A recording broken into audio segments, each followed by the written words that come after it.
She loves to sing, she does everything. She loves to move, she loves to groove, she loves to... Oh, Jared, you look so handsome. I know. And you look, man. I look alive. You pretty much. I mean, Not saying a lot. 50-50. Yeah. Hi, guys, gals.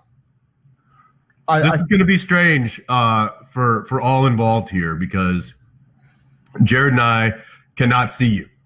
And we've never done a panel where we could not see you. So unfortunately, we don't get to receive that energy, and it's going to be a little different. But you're basically just going to sit here and watch the two of us talk like idiots. Luckily, we've been for 15 years acting with like tape X's on the walls for visual effects demons and tennis balls standing on poles for different stunts and visual effects. Or when you're asked to leave the set because you can't keep it together, people can't work when you're there. That too, but who's counting? I don't remember. It's way too far back in the day. Yeah. Excited to be here with you guys, from afar. Jensen and I both are almost 7 days into our 14-day quarantine. Got shipped up here. No, this is day 7. Well, tonight is day 7. Tonight is. We're in day 7. Is that true? It's not true. We're in day 6, man. We're in day 6. Yeah, I think. I know. I think the pumpkin time is like 7 p.m. I think we started at 7 p.m. on Sunday, August 2nd. And so we have to go to 7 p.m. Sunday, August 16th, right? Does that make sense? I don't know.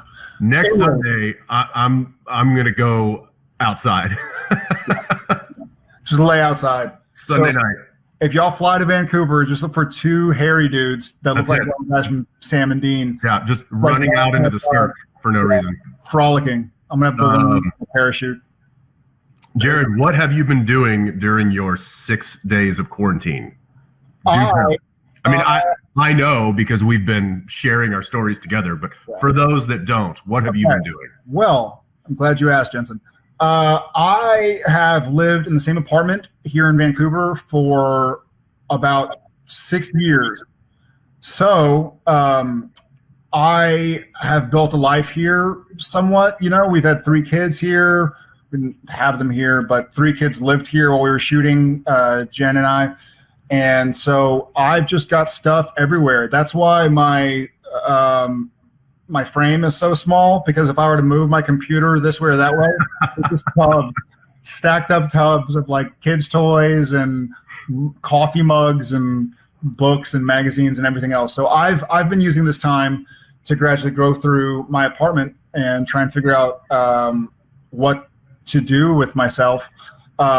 It's kind of been torturous. I've got a nice little patio that I can see what's going on outside, but it's so beautiful here. And as Jensen knows, it's like 100 degrees with 100% humidity in Texas. So you don't want to go outside, but here I'm looking outside like if I could only. So I wish it was this is when I wish it was like October or November, December, where it's rainy and gray. And I'm like, I ain't going outside. So I've been sitting here just cleaning up. What about you, Mr. Ackles? What have you been up to? Yeah, a lot of just kind of straightening up I've been in this place for 6 years now. So this particular apartment. So knowing that the end is nigh, I've started to go through. It's amazing how much crap you can collect. In just, you know, even, and this really, like, to be fair, we don't live here. This is really just kind of like a crash pad, you know. It's our home when we're working, but for the most part, it's not where we keep, you know, all of our valuables and all of our, you know, our memories. But still, there's just a lot of crap. Yeah. So I've been kind of slowly going through everything, and trying not to slowly go insane. I've been watching, not to go more insane. More insane. Well, here's I found a tool to help with that kind of that lonely feeling. There's a show called Alone. I'm serious, man. I know. You sit here, you're watching these people like sleep on, just sleep on like rocks and tree shrubs, and they're eating slugs and they're trying to catch fish. Meanwhile, I've like just had a pizza ordered and delivered, and I've like a beer, and I'm like, okay, maybe being by myself in this place isn't so bad after all. Yeah, but at least you're outside. Yeah. No, yeah. That's a good show. Tom and Shep are watching that. That's funny. I heard that there's a Joe Rogan podcast with the winner, so I don't want to give it up. But I heard the Joe Rogan podcast with the winner a month or two ago or something like that. There's like 6 seasons. There's like 6 different. Okay. I guess the most recent season. I haven't seen any of it, admittedly. I've just heard about it via podcast. But Tom and Shep are apparently like, oh, and he got a moose, and then the bear stole it, and they're bugs. And Tom and Shep love like chasing lizards and everything else that can happen outside. So yeah, all right. Seems like we've both been spending our time well. Yeah, that's great. Yeah. Let's should we take some questions? Let's do it. Because we know what we're doing, but you don't have to. Probably. Okay, I'll ask the first one. This one is from Stacy Klobnak. Listen, we're gonna butcher some names, so and by we I mean Jared, but just my own name. Paddle. Jared P. Jared P. Over the past seasons, you have worked with great actors. Who would you like to work with again? You want me to go first? Yeah, sure, go. All right. We've obviously worked with a lot of actors that have been on the show several times, and they've also been part of this family, this virtual family right now, since we're doing it from afar. So the list goes on with some of the people we've been around. Some of the actors and actresses that I feel I've worked with that I would love to work with again, and hopefully get to work with again. And also, frankly, in Supernatural, we've been able to work with them again. I think we've all died. We have people who died 12 years ago that are still back on the show now. But I know I'm going to say one name. It's the first name that came to my head because I do get to work with him again, and that's the esteemed gentleman and scholar Mitch Pileggi. So if this world kind of calms back down a little bit, then he and I get to work together again back down in Austin, Texas.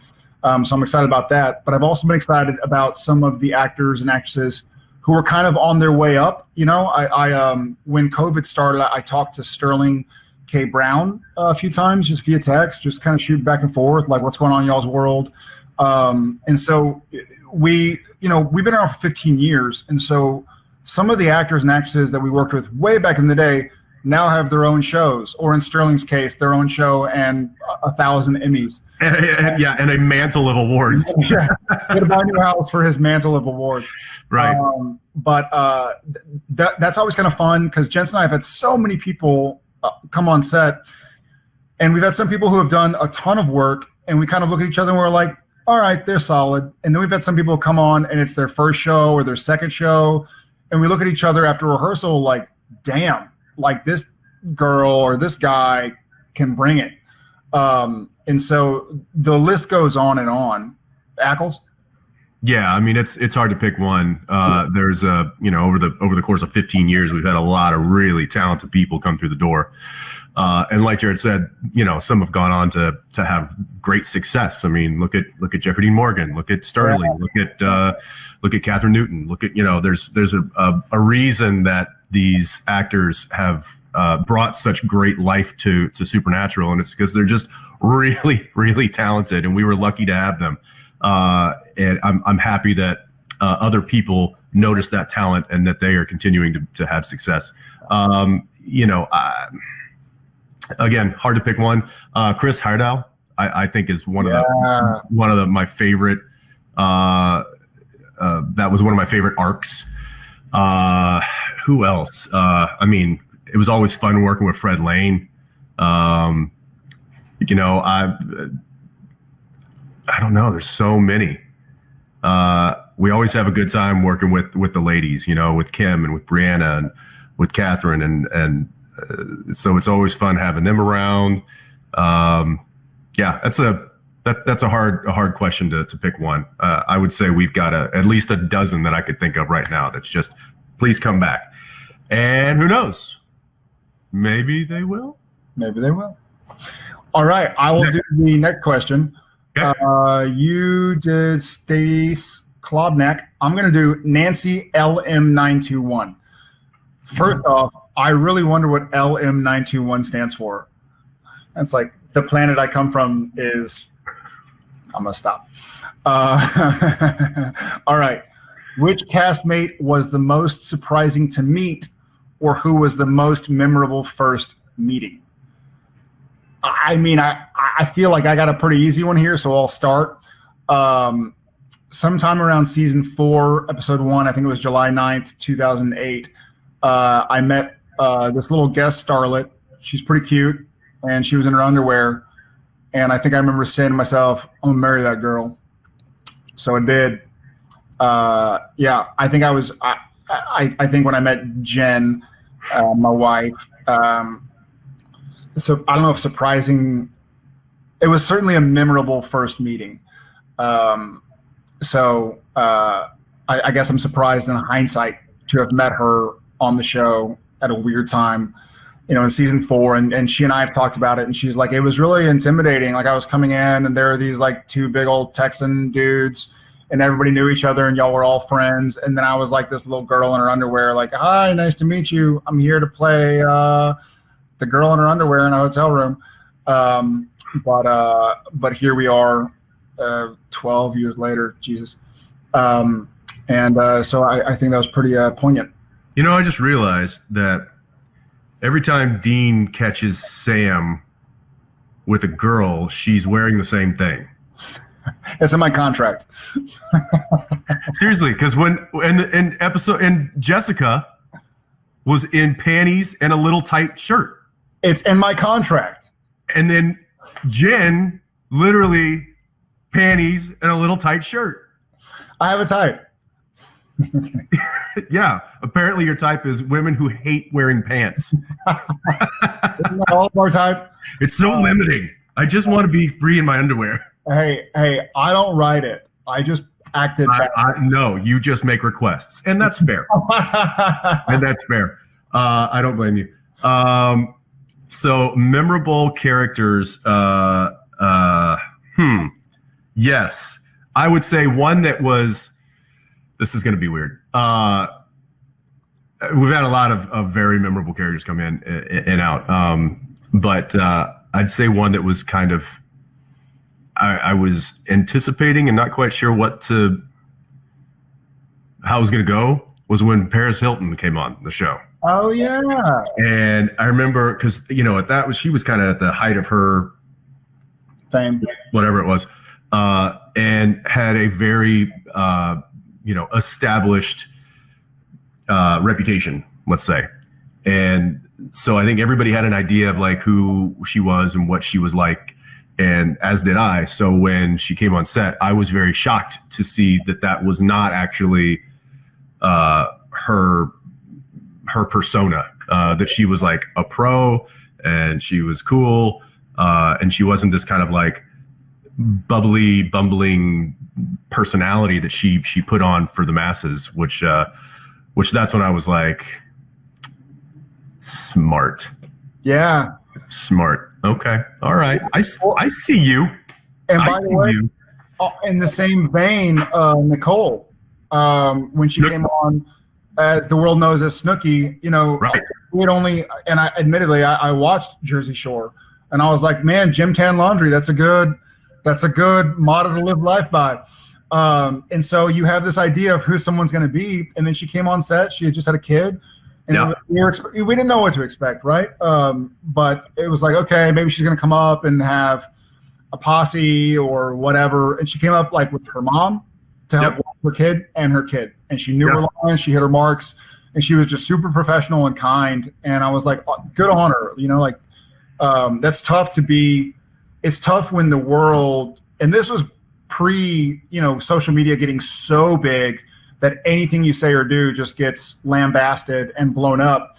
And so to to have her come on set and just be professional and kind and sweet was really cool. It's nice to be. It's nice. I feel like it's nice for me to be humbled and be proven wrong. You know, it's like, man, don't judge a book by its cover. Like I said, I teach it like I know it, and then I fall into that trap sometimes, and I love being proven wrong. Yeah. Yeah. All right. Next. If you could give advice. Oh, this is from, oh, wait. Is that Lauren 2926? No. Nancy LM921. Didn't you? That's what oh, weird. I read. Is this a two-parter? No, I read Nancy LM921, but then my eyes went to Lauren 2926. So I'll read Nancy LM921 here. Question for J2. That prior question was Lauren 2926. Right. Now we're doing Nancy's question, though. Sorry, first time, guys. I didn't get a rehearsal. I'm so nervous. If you could give advice to your younger selves beginning acting, what would it be? Wow. Don't quarantine. Just kidding. I'll try and start it out. I guess I've had some time to think about this. To go off on a little bit of a tangent, these last 4.5 months, and Ackles and I talked about it, traveling up here and over the last couple of days.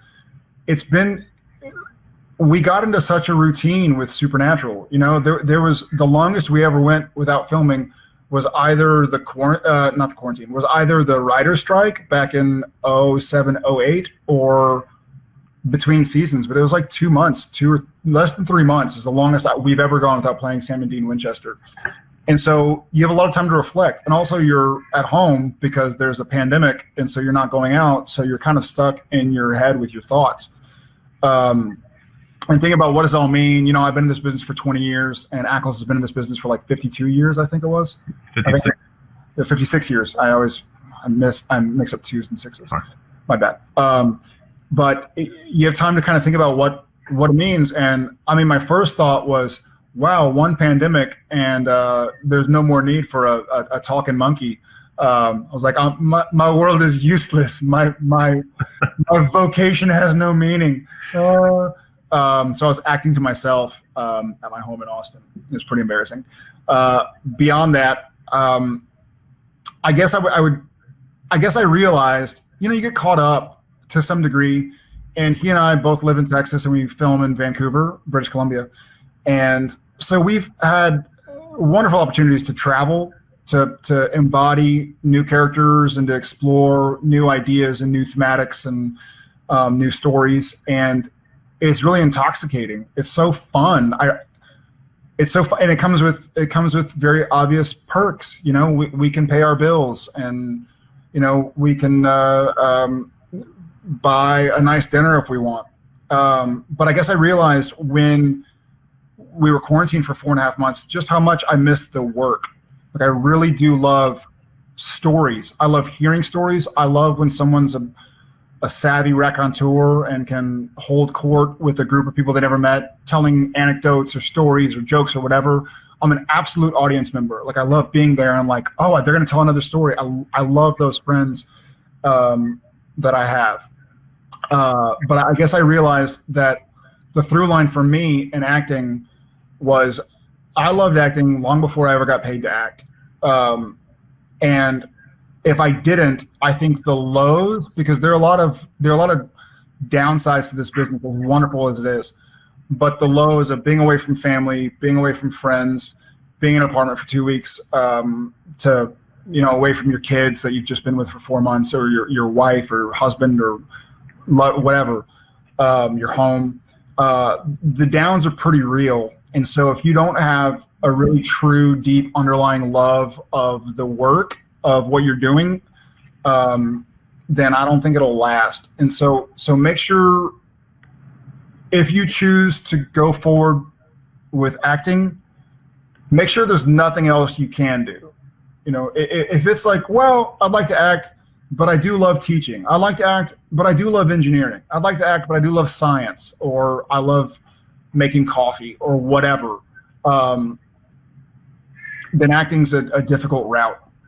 But if you wake up and you go like, man, I strive and desire to go tell a story, to go embody a character, to go explore another mindset through somebody else's writing that has a whole different set of experiences and knowledge, then I think it might be for you. Apples. I would say advice-wise, and this was some advice that I did get early on, which I was grateful for, and I guess I would give a very similar piece of advice in that when starting out with acting, you have to get in the room, and you have to audition for people, and they're going to be sometimes brutally honest. So you have to develop a thick skin very quickly. But I would say that the biggest thing that helped me was if acting was like fishing, you don't want to just drop one line in the water. You want to cast a wide net.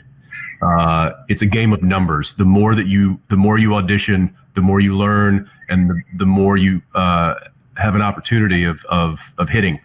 So, there were roles that I really, really wanted and that I really thought I was going to get and I didn't get. And I was very discouraged of that. So I quickly learned that when I go in for that audition or I go in for that meeting or I go in for that callback, just treat that as my last performance. Boom, walk out the door. What's next? They call you back. Hey, it's an encore. If you get the job, fantastic. Now you got something to focus on. But you keep trying. Somebody said, you get knocked down 7 times, you get up 8. All right. Hunter Life SPN. Hello, my name is Vittoria. Did you imagine at the beginning of the series that it would have this proportion that is today with 15 seasons? No. No, not at all. That's why everybody we meet in the industry was like, God, I can't believe that show is still going. And we're like, it's still going. Or that show's still on? I obviously nobody could have predicted that this show would have lasted this long. I think early predictions were that the show could really go for a successful run of like 3 to 5 seasons. And that is a very successful run of any show. Yeah. So the fact that we went 3 times that is it's unheard of, and it certainly was not predicted by any means. But I think that because of the world that Eric had created, it just lent itself to a continuous exploration of it. And luckily, we had some very brilliant people manning the helm of taking the story on to new levels and to greater lengths, and so it's been quite a ride. We certainly don't ever know where we're going, but they say life is about the journey, not the destination, and we have certainly been on a long and beautiful journey for 15 years that we never expected. So yeah, I agree with Aggles. We were hoping to get a back 9 pickup, which in TV speak is, when you do your pilot, you get picked up, you usually get 13 episode order. So you get basically the first half of season 1 plus a few episodes. And we were like, man, I think we got something. Like, I think we might go a full season. Remember, we had a guy who worked on the show the first couple of years, and he would always be like, yeah, y'all going 10 years. Y'all going 10 years, buy a house. And it was like, he was one of these folksy guys, kind of old school, Teamster. And every time we'd be like, yeah, he's like, mark my words, you're going 10 years. And we were like, well, I hope so, but, don't cash the check. And it turns out he was wrong, but not wrong in the way that. Yeah, little did he know. 15, pal. We were right about him being wrong. That's right. So we were the fools, I suppose. No, it's been, and frankly, and this is obviously on camera, so maybe I shouldn't say this. I feel like the show could go 15 more, honestly. Like, I feel like we have so much that we could do, so many stories we could tell. But I feel like we're going to deliver episode 327 and all the ones before it with some gusto and with 100% dedication. And then we'll see from there. But this certainly went further than I would have ever dreamt. Oh, yeah. Okay, Dragon Embers. What prop do you want to take from the set when it's over? Jensen? Prop. Yeah, prop. Wheels. What's that? Not wheels. Props don't have wheels. Props don't have wheels. You know what I'd really like, but they're not gonna part with that for a lot of reasons. But the Colt. Oh. I think that would be super cool because it was built for the show, and it just has, you know, I think it was such an important piece of the show, and it's just cool, and it also still has some of my blood on it from when I had the showdown in Frontierland. No shit. When I had to do this, the boom. Yeah, oh yeah, flag it. Yeah, that hammer was so hard to pull back that it just literally ripped my palm open. So I think I should just own it for that sake. That I bled on it. Well, I don't know. There's what? If Elon Musk keeps going the way he's going, then we will be able to clone you based on the Colt. So maybe that should go to like a museum, Smithsonian. Perfect. All right. I'm okay with that. I'm okay with that. Thousands of Ackles. Ackley? Acolyte. Pluralize your name. Acolyte. Yeah. Acolyte everywhere. What? Yeah, I don't know. I could think of a ton, but that's certainly one that I would like that I probably won't get. What about you? So many, and there may have been a few little bits here and there that nobody would ever miss or even know they were part of the show. That have gotten misplaced. Yeah, they get lost. You know, things move and between seasons. That mean a lot to me, though. If somebody walked in my house, they wouldn't know anything about it. But if I were to take one of the kind of integral props from the show, I got to go with the demon knife. For several reasons. Demon Blade's good choice. Demon Blade's a good choice. And, you know, I think when the conversation happens with Tom and Shep and Odette about, like, why did Uncle Jensen kill Mom? I can be like, well, I'm not sure, but here's the weapon. Here's from the crime scene itself. Right. So when I do something, when I make some mistake, which I do often, and Jen gets mad at me, I can just hold it as self-defense and be like, this has killed you once before. Don't make me call Jensen. So I think the demon knife would be, the demon blade would be pretty awesome. And I don't know if everybody knows this out there, but when it was created, you know, they created the hilt of the blade that you hold and then the blade itself, but it was put on inverted. So actually when you hold the knife, you're holding it upside down. Holding it upside down. But since it made it to camera that way, it had to stay that way for the entire run of the show. So it's kind of a neat little, you know, I love the little asterisks or the little, I think it's the mistakes that make something perfect. And so I think it's a neat little happy accident. Yeah. All right. Emma Shane. I'm currently in high school right now, and you started the show the year I was born. Do you think you were more of a Sam or Dean in school? I mean, I was certainly more of a Sam. Yeah, I was probably a healthy blend of the two. you know, Dean, I feel like Dean would have gotten a little bit. He would have been more resistant of authority and rule following. I try to keep it in the you know, keep it in between the lines for the most part. I probably had and hung around with a group of friends that liked to toe the line a little bit more than I. So I was tempted to do things that probably, you know, Sam wouldn't do. But yeah, I'd say as far as the mischievous aspect of it, I was probably a happy blend of both. Yeah, I was Sam through and through. I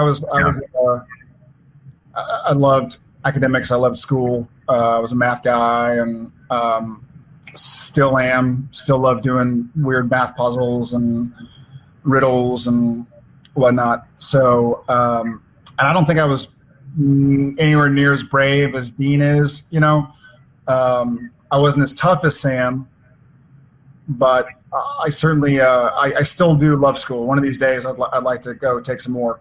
But Emma, kick-ass, senior year might be a little strange. Our hearts and thoughts go out to you and all the other seniors out there. But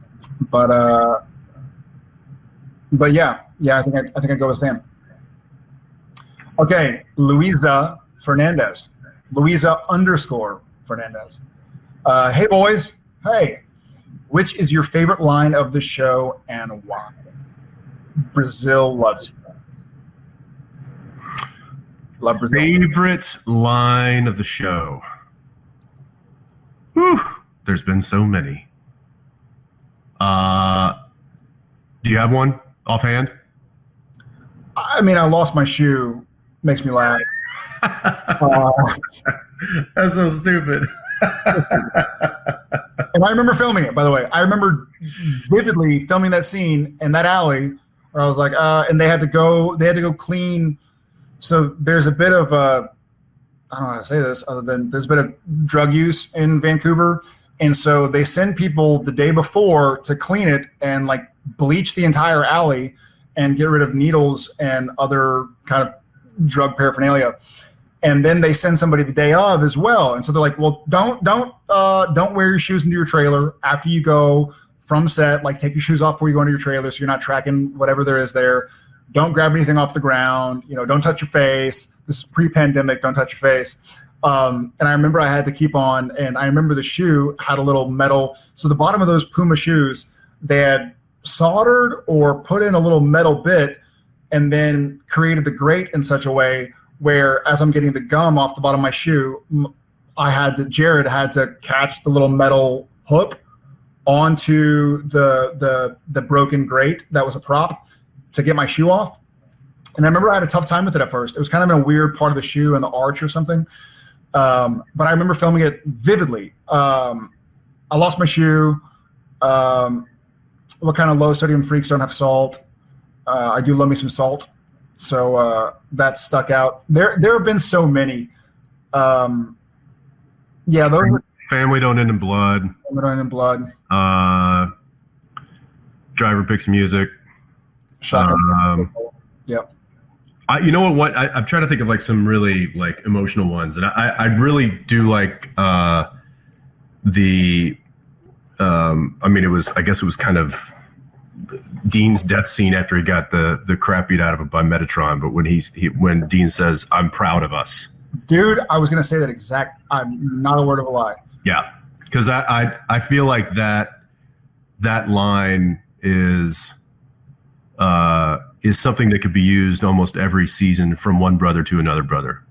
You know, just like looking at what they've done, looking at what they've accomplished, or looking at what they've survived. And they could both easily look at each other and just be like, "I'm proud of us." I think that's a big underline quote of the show. I agree totally, yeah. And I think it's also even more so. I feel like it's something that Sam strive to be able to say, which is one of the reasons they work so hard, so diligently. They sacrifice so much. They want to be able to say, "I'm proud of us." So that honesty, I'm choking up. the honesty and the vulnerability of admitting, like, hey, if this is it, man, I'm proud of us. Yeah. Is pretty deep, and I swear on my life, I was about to say the same thing.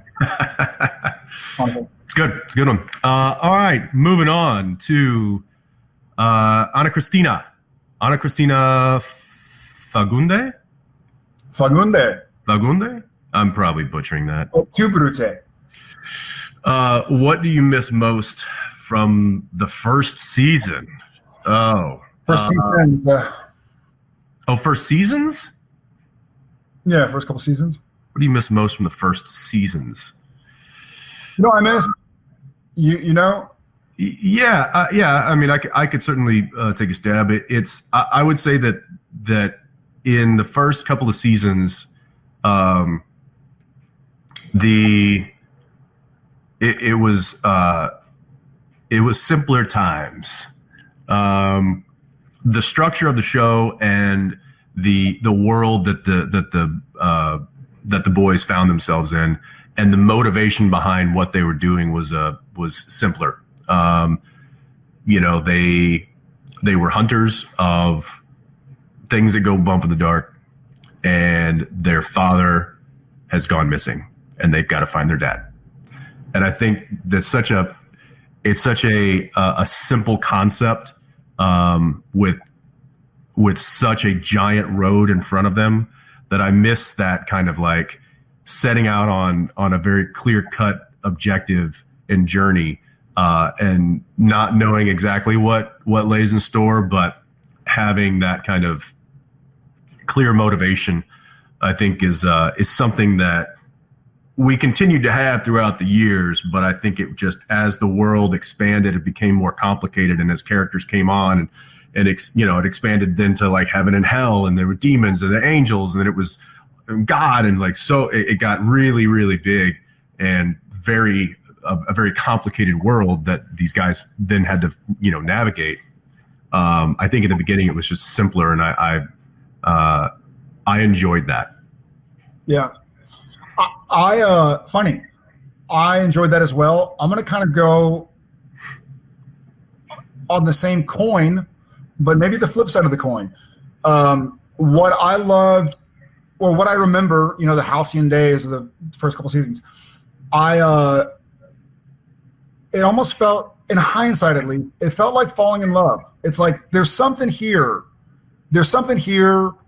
There's some sort of magic. I don't know what it is. I don't know what it's going to look like, but there's something here. It almost felt like the honeymoon phase or something. It was like we were trying this, we were trying that. No, this just got awkward.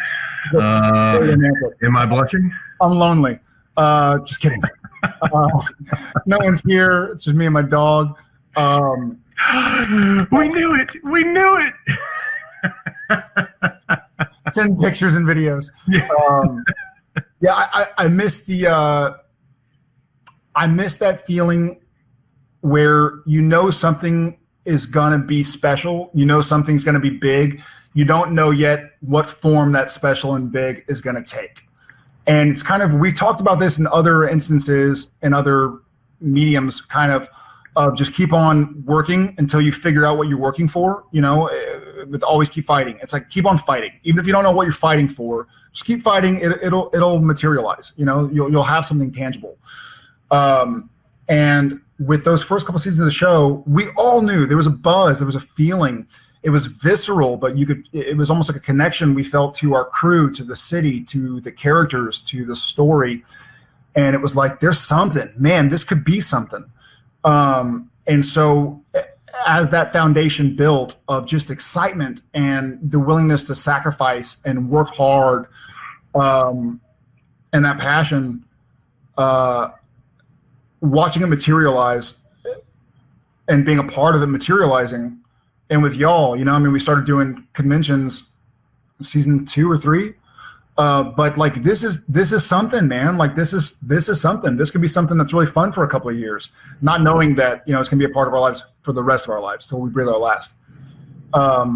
So there was a really neat little, like, startup.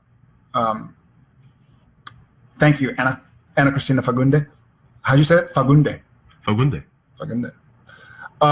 Crystal Christenberg. The brothers have been to It's Kristen Bear. Kristen Bear. I don't know if that's French. I don't know what that accent was. I'm sorry, Crystal. Yeah, Kristen Bear. Lo siento. Kristen Bear. The brothers have been to a few famously haunted locations. Is there one you guys would have loved to have the brothers, or one that you guys would love to have the brothers investigate? Yes. Yeah. Amityville. Oh. We've never been there, right? I never have, no. No, but I mean, the Winchesters have never, we never. Right. Yeah. Yeah. Also, the dog walkers here. Well, that's okay, because I would love for the brothers to go to the Winchester Mystery House. I went with Jen and Tom when he was maybe a year or two old. He was a little thing, and got a tour, and just the idea that it's part of. I've never been to Lawrence, Kansas, so Jared wants to go to Lawrence, and Jared will go to Lawrence.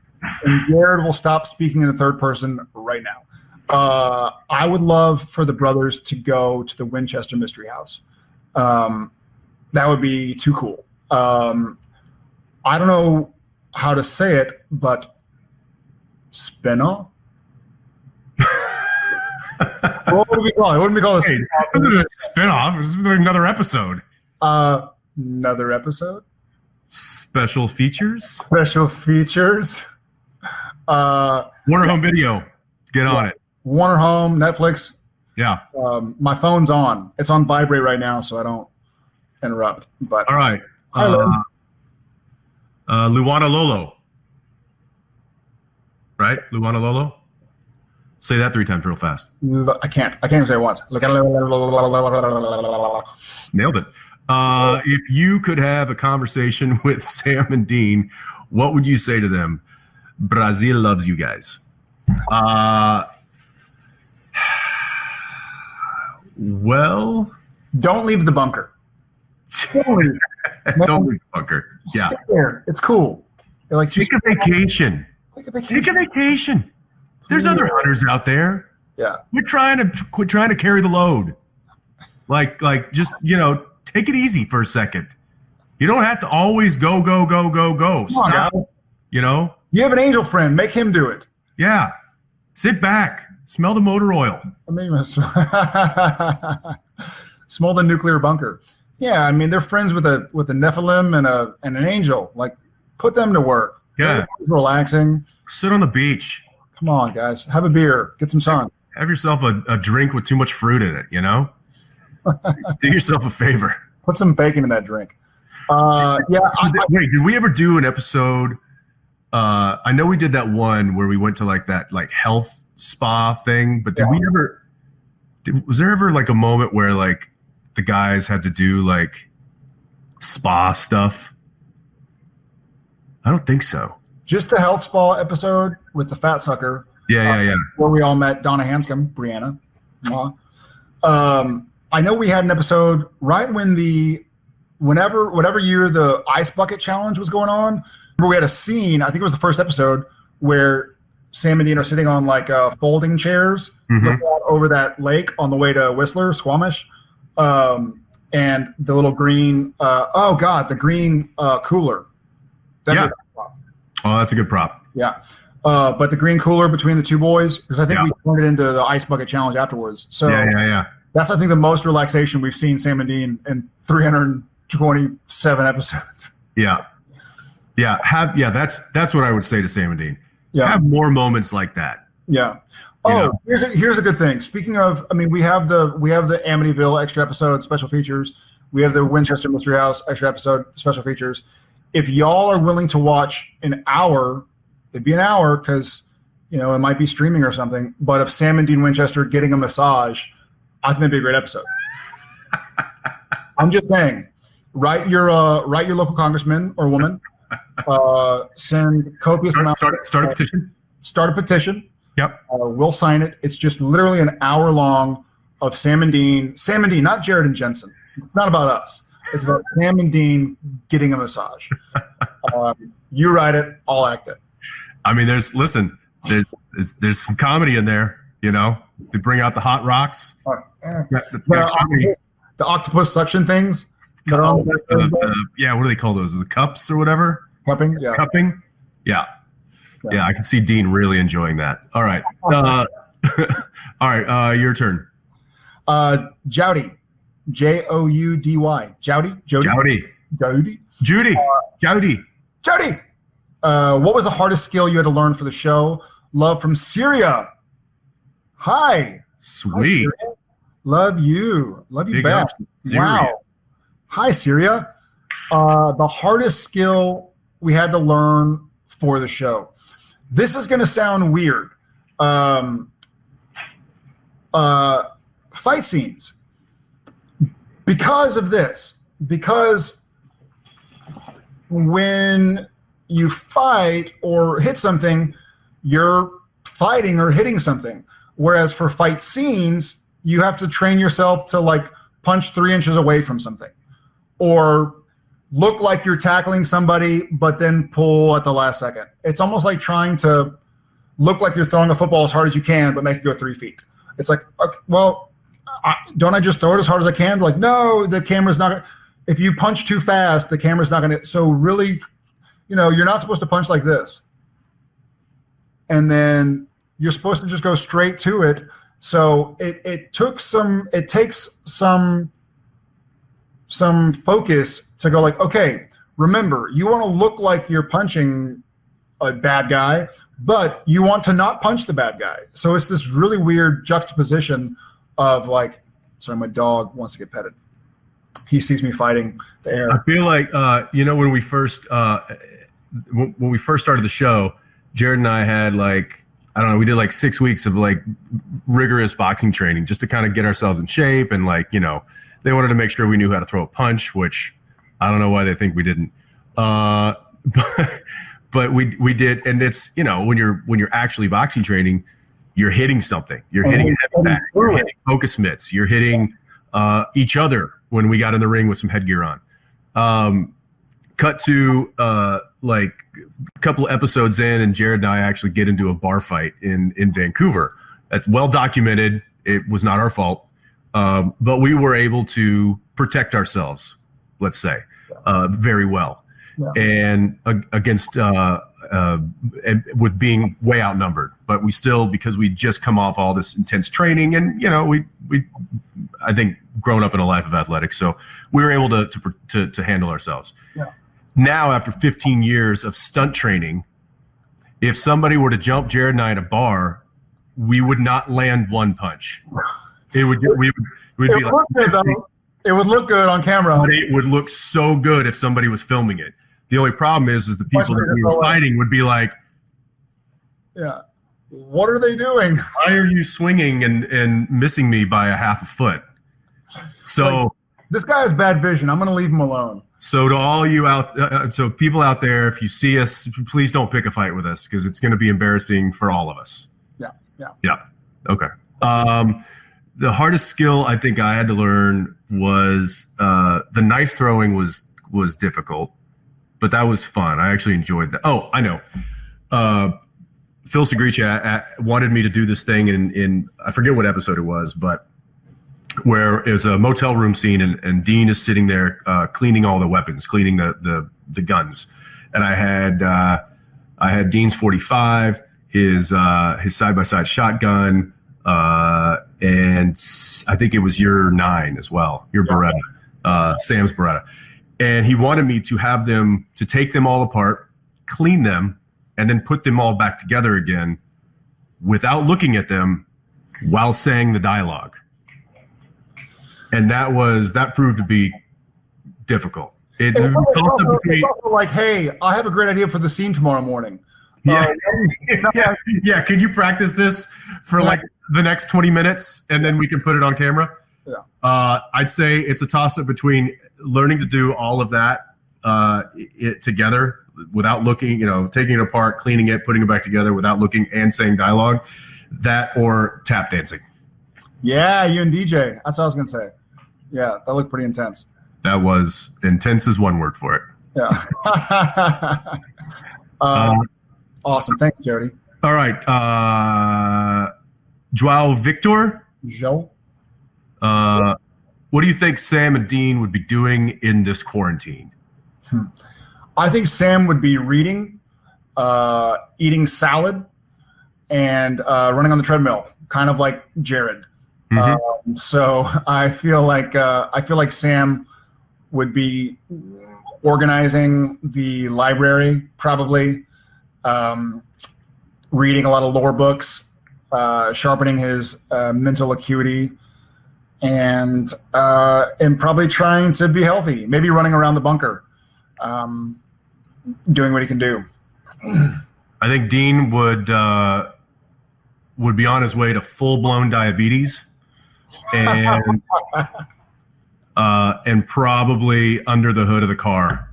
Yeah, in the garage. Yeah, just a plate of bacon and like brake fluid and grease. Yeah, fair enough. Bia Faria. If you could have any real life power from any supernatural character, what would it be and why? Brazil loves you. Obrigado. Obrigado. I know what I would want. What? This would be a double-edged sword because I would want to be able to do it, but then I would probably regret it shortly thereafter. No. What are you gonna say? Shapeshift. You know what I mean? I thought you were gonna say read people's minds. Oh no, that I don't want to be able to do that. I don't want to know. I don't want to know. Shapeshifting is like a mid ground, because if you kind of want to know what somebody thinks, if you could shapeshift into like a confidant or a friend, you could kind of get a little insight without getting the brutal truth. I certainly wouldn't want anybody to be able to read my mind. They would just be confused and probably pass out. Fly. I would in a heartbeat. Fly. Like Michael and Lucifer? No. Like Superman. No, from Supernatural. Oh, is that what is that? Yeah. I mean, Michael. Would be, what? Wait, nowhere.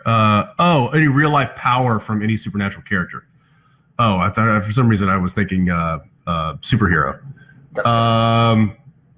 Supernatural character. Okay, then time jump.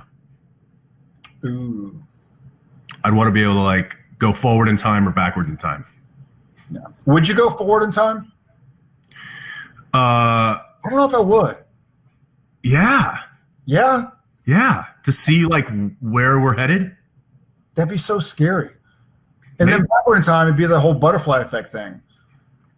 I read some funny. Yeah. Don't touch anything. I read some funny, like, I don't know, Instagram meme or something like that about like 2020 must be the year where somebody in the future has figured out how to go back in time, because there have been so many things that keep on going wrong and then vanishing, like the murder hornets. Like the murder hornets were going to kill everybody, and then because somebody went back to like 1970 and swatted a fly or something, and they morphed, and then all of a sudden they're gone. Did you see the owl that flew into the patrol car and the cop crashed? Yeah, it was like a giant barred owl. What?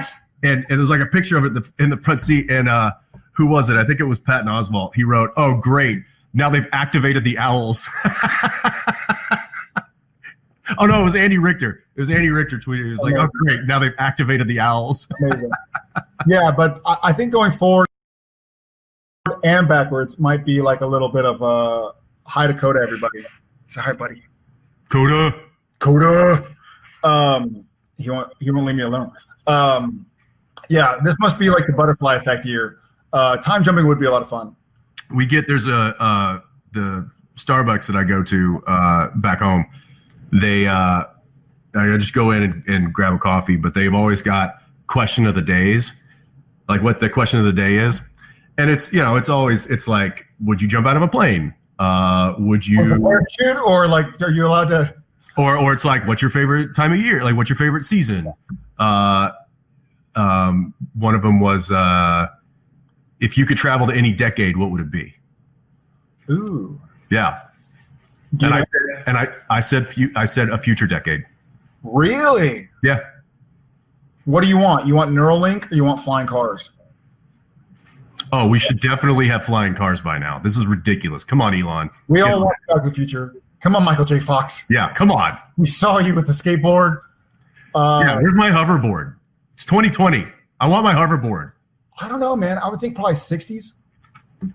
Yeah, you know what's funny is it kind of called into, and maybe this is just because of the climate of our society right now, but it called into like where we were as a country, kind of on a social aspect, awful. and it's like and that's why I was like, sure, there'd be a lot of decades I'd like to go back to, but I certainly know that things weren't right back then. Yeah. So I think that's why I said future, because hopefully we're doing it better than we've done it. Or there's just nothing. We all have guilt. It's just a barren wasteland, and it's like, oh, okay, let me go back to the present future and start selling everything I have. This is where everybody who's logged into the Zoom is like, this is depressing. Wow, these guys are on lockdown for 7 days. I'm crying now. Yeah. Thanks for the question. All right. Okay. Next. Anishka Rao. Anishka Rao? Anishka Rao. Is that Brazilian? How? Anishka How? What's your most memorable moment from Supernatural? Lots of love from India, Jared and Jensen. Lots of love back. So cool that people from all over the world are coming to visit. I don't feel so lonely anymore. India, right on. Most memorable moment. That's hard. That's like asking what your most memorable moment of the last 15 years of your life has been. There have been quite a few. Yeah. Very, very memorable moments. I think if I were to try and think about 5, because a few come up. I remember shooting the last scene of the pilot. We Got Work to Do, closing the trunk. I remember, and this didn't happen on camera, but I remember Phil Segrisha, bringing him back up again, during the filming of the 200th episode, he had all the actresses who were playing Sam and Dean and Bobby Singer perform Carry On, My Wayward Son for the cast and crew. So we just sat in the auditorium at this high school here in Vancouver, and they performed it. I remember being so, like, chills everywhere. Like, I didn't know I had pores on my shoulder. Everything was just like goosebumps. And that was pretty emotional. And again, back in season 10, we didn't know that we'd go much beyond 200. We hoped, but you never know. So there have been little, more than a specific moment, there have been kind of like pit stops along the way. Obviously season 4 with Jen, and season 6 was it with like Frenchman. I remember there have been certain times where I've almost felt like I'm on the outside looking in. I know filming that video with Misha announcing that 15 would be our 15th and final was memorable. It was sad, and I felt very sad and very proud at the same time. I remember that scene with Curtis as Metatron and Jensen as Dean. I'm proud of us, because that was another one of those moments where I was like, man, if this all ended, if this show doesn't get picked back up, I am proud of us. And so it seems like all of these moments, like the We Got Work to Do in the pilot, or seeing Carry On performed by a bunch of talented young actors for our 200th episode, or acknowledging that we're about to be 15 and final, have been moments where I was like, I don't allow myself to be proud of myself very often. I always feel like I have work to do. So maybe that's a combination of realizing I got work to do. And Jensen and I sitting here in our apartments, we got work to do. 7 days of quarantine work before we get to do the fun work. But also I am proud of us. So I think it's been a conglomeration of those moments, I suppose. There was a moment that happened last year, and it wasn't on the show, but it was certainly Supernatural related, and that was that I'll never forget. And that was the last time we took the stage at Comic-Con. Oh God! Walking out and seeing that crowd, and knowing that was going to be the last time for this show was very, very heavy. It was a weighty moment, and it was a moment that I'll never forget, just from a finality standpoint, and also just from a look at what we have all had a hand in creating. That was a pretty special moment. I don't think we hit it well. No, we did not. That was a difficult one. Yeah, the Comic-Con moments. Yeah, good point. The Kansas and the last one. Well, on that lovely, uplifting moment, I think that actually concludes our first ever virtual. See, look at this. 15 years in, and we're still having firsts. It's ridiculous. It is ridiculous. Ridiculous. COVID can't stop Supernatural in the fandom. That's right. COVID can't kill this fandom. Not even a try. That's I guess that's it. They're telling us to wrap it up. Let's see. One last question. Nope, that's it. That's the last question. Stop talking, Jared. Stop talking. Okay. That's just you writing that. Now they're just yelling at us. So that's okay.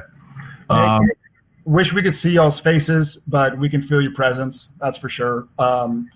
Welcome and hi from around the world. I'm trying to do the math in my head of what time it must be in Syria or India.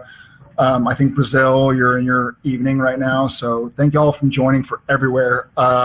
We feel the love. And right now it's there are only 2 hearts beating inside of my apartment, and one is my furry 4-legger. So it is a little lonesome, but I feel nice and warm knowing you guys are out there. So thank y'all. Yeah, thanks for tuning in. Thanks for the questions. Thanks for sticking with us. We hope you had a little entertainment during this crazy wacky time that we're all in. But stay safe. We miss y'all. Can't wait to see your smiling faces without a mask on soon.